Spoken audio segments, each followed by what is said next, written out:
Hello. The first ballots of the general election are out. Many of you may already have received your mail-in ballot this week. If you haven't yet received the mail-in ballot, you can check the status of your request. I'm standing next to a drop box that was installed earlier this week.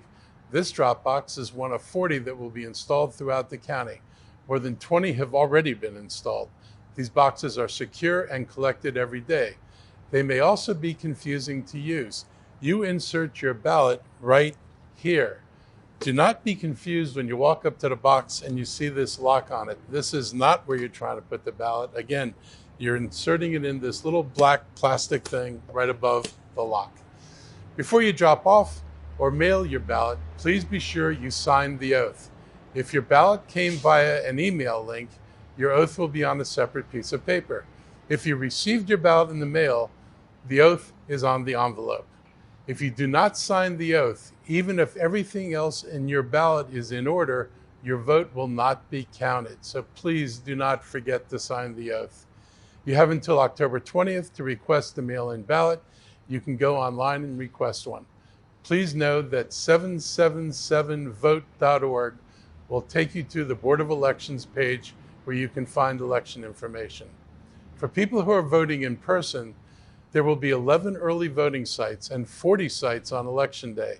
Normally, there are more than 250 voting sites on Election Day, but of course this year is very different. There are only 40, but you can vote at any one of the 40 sites.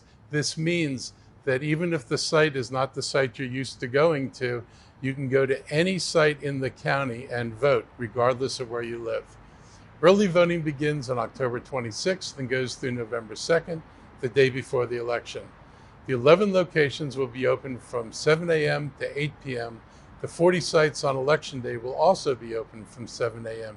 to 8 p.m. This election is very important, from the presidential election to the local ballot questions. Please get the information you need to cast your vote, and please vote.